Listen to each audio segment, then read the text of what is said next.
dagan ana ato Manila ato ka nang pagsudagan jud pug kaayo. So sa kana bang sakripisyo gyud sa ako alam Kinahanglan yun na taas imong pasensya. Kaya nga kaniwan si Ivy mo siya nga ma'am ina si Sir ha nga pasensya gyud ta ni ani karon kay kanang kuan ta kanang ingani ang kuan dagan. So wala ko na, so okay na to, nanakoy interview, January supposed to be January 28, ang akong interview. Before that, medical. So ito na guys, nasango ko sa medical, kay sa mga mag-K1 visa or kanang mag-usa, kabalo sila ani kanang mag-submit ng sputum. Pag-submit ninyo na nag-sputum, pakulaton pa muna nag 2 months.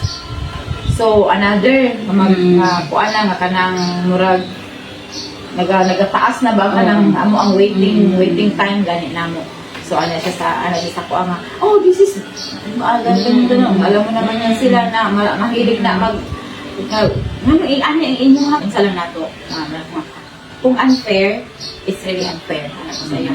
Kay kamo mga foreigner, man mo din sa ang nasod, wa magani siguro may panglipyo ngipon. Sino? Kaya kami mga tudi-tudi medical, di ba?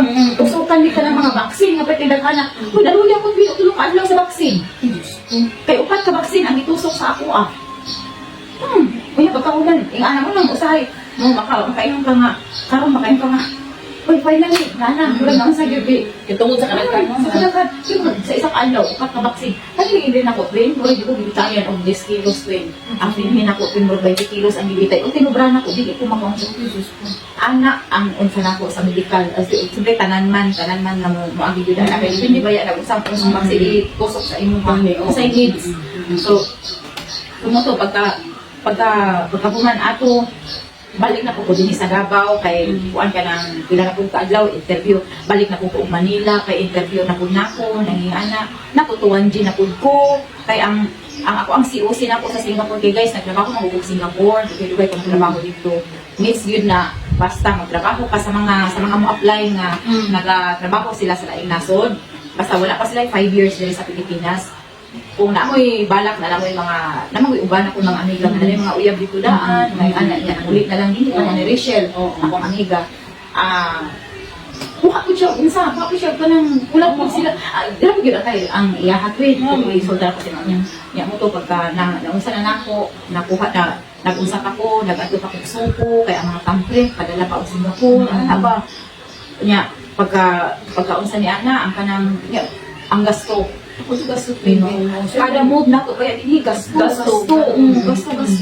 So ako ang pagkakaroon na kanang okay na manang ana jud ko sa ko ang fiancé nga don't worry kay I will help you.